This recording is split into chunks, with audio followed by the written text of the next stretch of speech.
हैं कि आईटी के बाद, जैसे कि आप कॉल सेंटर में, आपको अच्छे से पता है कि पूरी दुनिया में इंडिया की आईटी जो है बहुत ज़्यादा फेमस है।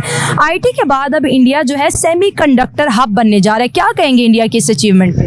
अभी सेमीकंडक्टर चिप्स के हवाले से बात की जाए तो बहुत तेजी से वो अपना डेवलपमेंट की तरफ जा रहे हैं।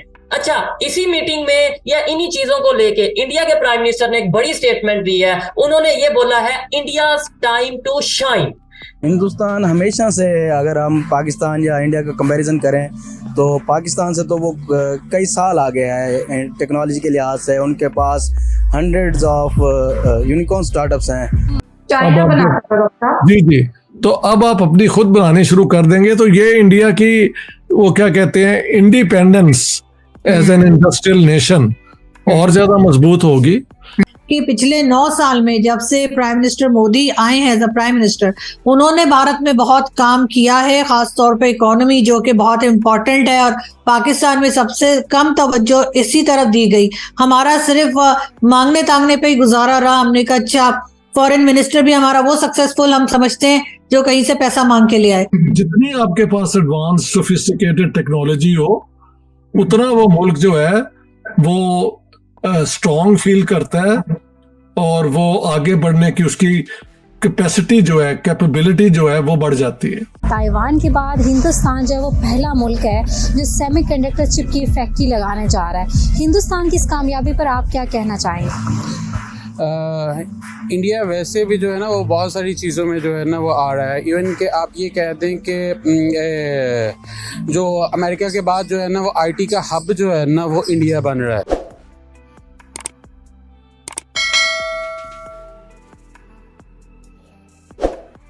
नमस्कार दोस्तों, स्वागत है आप सभी का टॉप न्यूज चैनल पर। मोदी जी ने ठान ली है कि सेमीकंडक्टर बनाने में ताइवान और चीन के बाद भारत को तीसरे स्थान पर लाना है। गुजरात के गांधीनगर में सेमीकॉन इंडिया 2023 की मीटिंग रखी गई थी, जिसमें दुनिया भर के सेमीकंडक्टर बनाने वाली कंपनियों को भारत ने मेक इन इंडिया के तहत सेमीकंडक्टर बनाने का ऑफर दिया, जिसमें भारत सरकार भी मदद करेगी। ताइवान की फॉक्सकॉन कंपनी के मालिक ने मोदी जी को इसके लिए धन्यवाद भी कहा। भारत में सेमीकंडक्टर बनाने के लिए भारत के कई नए स्टार्टअप भी आगे आ रहे हैं। भारत को बहुत जल्द सेमीकंडक्टर का किंग बनते देखकर पाकिस्तान में मातम मनाया जा रहा है। काफिरों की उपलब्धियां जिहादियों को हजम नहीं हो रही है। एक तो मोदी जी ने भारत की इकोनॉमी को दुनिया में तीसरे स्थान पर लाने का संकल्प ले लिया और ऊपर से सेमीकंडक्टर बनाने में भी तीसरे स्थान पर आने की सुनकर पाकिस्तानियों के होश उड़ गए हैं। बहुत जल्द भारत फिर इतिहास रचने वाला है, लेकिन पाकिस्तान किसी भी हालत में भारत को आगे बढ़ता नहीं दे सकता। टॉप न्यूज पर आने के लिए धन्यवाद दोस्तों।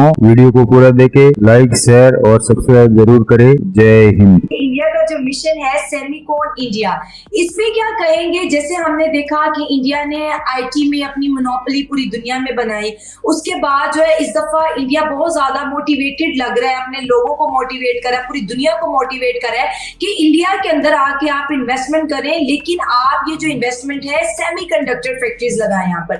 क्या कहेंगे? देखिए, जब एक इंडस्ट्रियल डेवलपमेंट होती है तो उसकी कई स्टेजेस होती हैं सोफिस्टिकेशन की।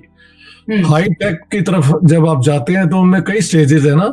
एक तो लेबर इंटेंसिव टेक्निक होता है, फिर उसके अंदर मशीनरी आ जाती है, मैकेनिकल चेंजेस।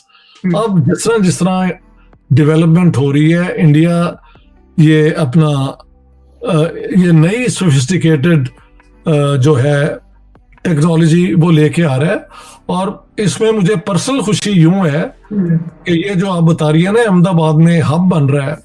मेरे जो दोस्त हैं, अब मैं इंडिया से होके आया हूं ना, और मेरा जो ट्रिप था बेंगलोर में और उसके बाद फिर बॉम्बे से पूना, वो सारा मेरे दोस्त हैं। सौरभ चंद्र सिंह जो खुद एक एंटरप्रेन्योर है, इंडस्ट्रियलिस्ट है, तो उन्होंने मुझे कल बताया कि यार मेरा बेटा जो है वो इसमें स्पेशलाइज कर रहा है और अब इंडिया सेमीकंडक्टर, ये क्या है, सेमीकंडक्टर वो जो चिप होती है ना, वो चिप बनाने की तरफ हम बढ़ रहे हैं। तो मैंने फिर उन्हें बहुत मुबारकबाद दी और आज आपसे ये भी सुन रहा हूँ। तो इसमें एक तो हिंदुस्तान के लिए, अपने उस लोगों के लिए एक मुबारकबाद, एक मेरे अपने दोस्त को इसमें एक leading role I hope he has to play. उन्होंने मुझे ये भी कहा कि मेरा दिल करता है कि जब ये मैं जैसे जैसे मेरी इंडस्ट्री फैले तो मैं 1-2 फैक्ट्रियां पाकिस्तान में लगाऊं, क्योंकि पाकिस्तान के लोग भी हमारे भाई बहन है। ये उनका कहना था जो मैं आपको कन्वे कर रहा हूँ। लोग कि भाई इंडिया तो बॉलीवुड या इंडिया तो क्रिकेट के सर पे चल रहा है, फिर ये पता चला आईटी के सर पे चल रहा है, अभी पता चल रहा है कि भाई ये क्रिकेट आईटी नहीं, दुनिया की जितनी भी फील्ड्स हैं वो हर एक में अपनी तरफ से फुल एफर्ट पुट कर रहा है। अभी रिसेंटली अगर हम बात करें, सेमिकॉन कॉन्फ्रेंस हुई है इंडिया में 2023, जो कि मल्टीनेशनल कंपनीज ना सिर्फ आई हैं, उन्हें इन्वाइट किया गया था, वो आई हैं, बल्कि उन्होंने अप्रिशिएट बहुत किया है। क्या कहेंगे इसके ऊपर आप? देखिए, बिल्कुल आप सही कह रहे हैं। पहले शायद इतनी नॉलेज नहीं थी लोगों को कि भारत में क्या हो रहा है। वैसे बहुत से लोगों को ये भी होता है कि हम आखिर भारत की बात क्यों करते हैं, हम बाकी दुनिया की बात ज्यादा क्यों नहीं करते। तो उसका एक मेन रीजन ये भी है कि जाहिर है कि भारत हमारा बिल्कुल पड़ोसी मुल्क है, और जितना अंडरस्टैंड हम उन्हें करते हैं या वो हमें करते हैं, शायद हम किसी और कंट्री के लोगों को या उनकी चीजों को इतना अंडरस्टैंड नहीं कर पाते।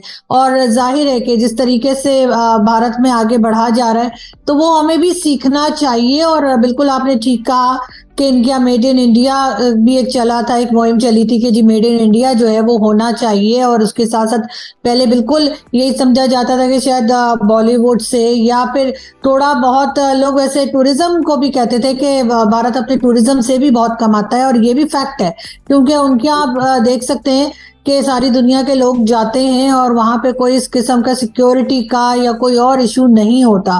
बिल्कुल ऐसा है, लेकिन जाहिर है कि अब एक एक करके भारत आगे दूसरी फील्ड्स में भी जा रहा है। और जैसे आपने जिक्र किया कि कॉन्फ्रेंस भी हुई है और लोग इन्वेस्टमेंट भी ला रहे हैं, तो ज़ाहिर इन्वेस्टमेंट वहीं लाई जाती है जहां पर ये लगे कि पैसा भी सिक्योर रहेगा और बिजनेस भी हिफाजत से रहेगा। पाकिस्तान को भी मेरे ख्याल है इस तरह की चीजों को सीखने की जरूरत है। ऐसा नहीं कि हमारे पास स्टूडेंट्स नहीं है या हमारे पास ऐसे लोग हैं ही नहीं जो इस फील्ड में काम कर रहे होंगे, बिल्कुल, लेकिन हो सकता है हमने उनको हाईलाइट ना किया हो सकता है हमने उनको ऊपर कोई ऐसा काम ना किया जो गवर्नमेंट लेवल पे भी होना चाहिए कि जो लोगों के पास पैसे कम है उनकी मदद की जाए और इस चीज में उनको आगे लाया जाए। ताइवान के बाद हिंदुस्तान जो है वो पहला मुल्क है जो सेमीकंडक्टर चिप की फैक्ट्री लगाने जा रहा है। हिंदुस्तान की इस कामयाबी पर आप क्या कहना चाहेंगे? इंडिया वैसे भी जो है ना वो बहुत सारी चीज़ों में जो है ना वो आ रहा है। इवन कि आप ये कहते हैं कि जो अमेरिका के बाद जो है ना वो आईटी का हब जो है ना वो इंडिया बन रहा है। सो इस वजह से, क्योंकि इवन के फ्रीलांसिंग में भी आप चेक कर ले तो सबसे ज़्यादा उनके जो है ना वो इस इंडस्ट्री में हैं। और सेकेंडली आप ये भी कह सकते हैं कि अभी आप जितने भी जो है ना वो बिग टेक जो है ना वो बुल्स हैं वो सारे के सारे जो है ना वो इंडिया से हैं। किसी की भी जो है ना वो ट्विटर से लेके किसी का भी आप चेक कर लें, ठीक है, तो उसके सीईओज जो है ना वो इंडिया से हैं। इवन के बाहर की जितनी मर्जी यूनिवर्सिटीज़, इवन मेरे सर जो है ना वो अमेरिका से जो है ना वो पीएचडी कर रहे थे, वो कह रहे थे कि वहाँ पे जितने मोस्टली फैकल्टीज़ जो है ना वो इंडिया से हैं। सो आईटी में वो पहले बहुत ज़्यादा आगे है, तो उनकी वो इसको दिन ब दिन जो है ना वो अपने न्यू से न्यू इनिशिएटिव लेते जा रहे हैं। तो इस वजह से उनके टेक्नोलॉजी में जो है ना वो वी कांट कम्पीट विद। इसकी वजह से रीज़न क्या है? जैसे आपने बताया कि वो हर चीज़ में बहुत ज़्यादा आगे हैं, जो बड़ी बड़ी चीज़ें हैं उनके मोस्टली सीईओज जो हैं वो इंडिया से, हिंदुस्तान से है। इसकी रीज़न क्या है? पाकिस्तान क्यों टेक्नोलॉजी में पीछे है जबकि इंडिया आगे है? और पाकिस्तान जो है उनकी इंपोर्ट ज़्यादा है, इंडिया की एक्सपोर्ट बहुत ज़्यादा है, वो बहुत ज़्यादा चीज़ें एक्सपोर्ट कर रहे होते हैं।